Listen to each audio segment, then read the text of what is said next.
निर्मल सिंह जी, उत्तराखंड से। श्री हरिवंश। श्री हरिवंश महाराज जी। महाराज जी, आपका सत्संग और सुन रहा हूँ, नाम जब सत्संग, भक्तों का जीवन चरित्र, गुरु वाणी पालन में अभ्यासरत हूँ।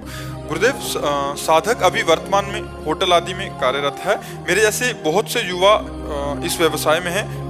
गुरुदेव, हमें रोज दिनचर्या में 2 समय का भोजन वही करना पड़ता है जो भागवतिक दृष्टि से पूर्ण रूप से शुद्ध नहीं होता। महाराज जी, साधक के मन में सूक्ष्म रूप से संशय बना रहता है कि भागवतिक अपराध ना बने। गुरुदेव, हृदय में ये बात आती है हाँ, बहुत से ऐसे विद्यार्थी भी हैं जो अच्छे प्रवृत्ति वाले हैं, पर उनको भोजन की असुविधा है, बाहर रह रहे हैं, कहीं ना कहीं होटल आदि से तो खाना पड़ता है। तो उसके लिए उपाय ये है कि जब भोजन सामने आवे तो जो 2-4 बार नाम कीर्तन कीजिए भगवान का, और इसके बाद भगवान को अर्पित कीजिए। हाँ, भगवान का नाम परम पवित्र है।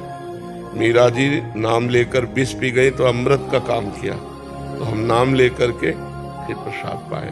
हर कवल में भगवान का नाम स्मरण करें तो जो अन्न दोष है वो हमारे मन को प्रभावित नहीं कर पाएगा। वो भोजन को हम भगवान को अर्पित कर सकते हैं? हाँ, बिल्कुल कर सकते हैं, क्योंकि परिस्थिति ऐसी है। अब जैसे विद्यार्थी हैं, बड़े सात्विक हैं, भक्त हैं या दीक्षा लिए हैं, अब वो क्या करें, उनको कहीं ना कहीं से तो भोजन लेना पड़ेगा। हाँ, ऐसे होटलों को चयन करें जिसमें मांस अंडा आदि नहीं बनते, ऐसे भी होटल होते हैं। तो चलो, बनाने वाले की पवित्रता पर हम ध्यान नहीं देते, जो अग्नि में पक करके आ गया उसको भगवान को अर्पित करके भगवान का नाम लेते हुए पा लेते हैं। और हमारा जो नाम चिंतन करते हुए प्रसाद पाना जाना है वो हमारे मन को पवित्र करेगा। अच्छा, बहुत सुंदर पवित्र विचार के द्वारा भोजन बना है, लेकिन आप भोजन पाते समय गंदे विचार कर रहे हैं तो गंदा प्रभाव डाल देगा। और थोड़ा विचार अपवित्र रहे हैं और आप पाते समय पवित्र कर रहे हैं तो फिर आपके अंदर पवित्र विचार, पाने वाले का भी विचार है ना।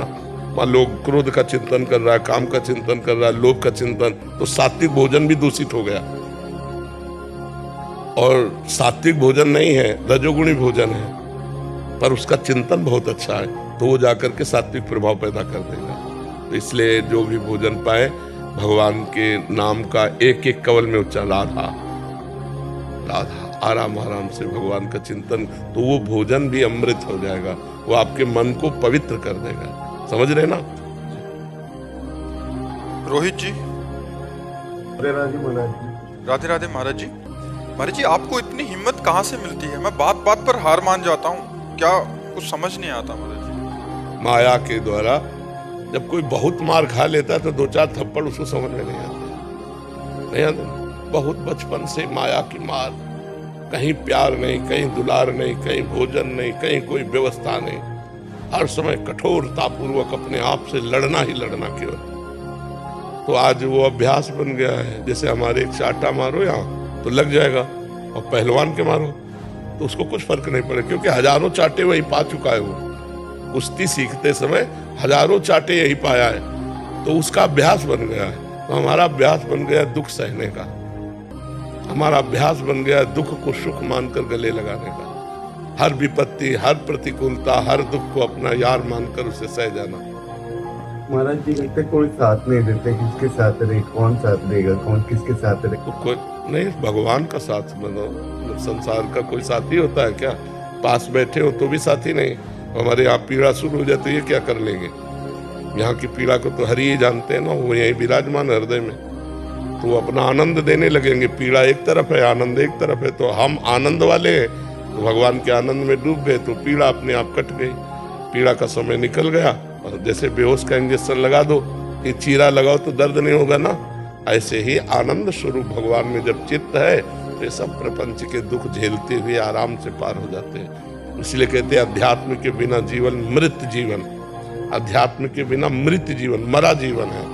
अध्यात्म जीवन ही जीवन है, जिसमें ज्ञान का प्रकाश है, भक्ति का प्रकाश, वही जीवन है, और तो सब व्यर्थ जीवन है। बड़े भाग्यशाली हैं जिनको अध्यात्म में रुचि है, मनुष्य शरीर होकर जो भगवान के भजन में रुचि कर रहे हैं, बड़े भाग्यशाली हैं। वो अभागी जन हैं जो भोगों में, नशे में, गंदी आदतों में अपने समय को नष्ट कर रहे हैं। बाद में इनको पछताना पड़ेगा। जब जाने का समय आएगा तो इनके पास कुछ नहीं, वही पाप, फिर अन्य योनियों में, सुअर, कुत्ता, नाना प्रकार की योनियों में जाना पड़ेगा। अभी आप भजन करके देवता बन सकते हो, भगवान के स्वरूप बन सकते हो, भगवत पार्षद बन सकते हो। गीध देह तज धरि हरि रूपा, भजन के बल से अपने इस देह का त्याग करके हरि पार्षद बन सकते हो। तो ऐसे आचरण करो कि अगर भगवान न मिले तो कम से कम फिर हमें मनुष्य जन्म मिले, हम अच्छे आचरण वाले राष्ट्र भक्त भगवत भक्त जीवन व्यतीत करें। कोई यहाँ मित्र नहीं है, कोई यहाँ साथी, सब अपने स्वार्थ का मित्र है। एक स्वार्थ रहित अगर कोई प्रेम करने वाला है तो भगवान है, भगवान के प्रेमी जन है, दूसरा कोई नहीं। जग में उपकार करने वाले स्वार्थ रहित दो ही हैं, भगवान और भगवान के भक्त। स्वार्थ रहित जग जुग उपकारी, तुम तुम्हारे सेवक असवारी। जी इसी में एक प्रश्न है, अगर ये मन जैसे हमारा इतना गंदा है तो इसको फिर भगवान जो हमें सजा देंगे इस चीज की? अगर मन, भगवान तो देख रहे हैं हमारा मन ऐसा है अंदर से, तो फिर भगवान सजा नहीं देंगे, आप जो कर्म करें उसका फल देंगे। आप गंदा कर्म करोगे तो गंदा फल देंगे। जो गंदा होता है मन में मानसिक उसका नहीं, उसका कोई फल नहीं। उसका कोई कलिकर एक पुनीत प्रतापा, मानस पुण्य होए और नहीं पापा।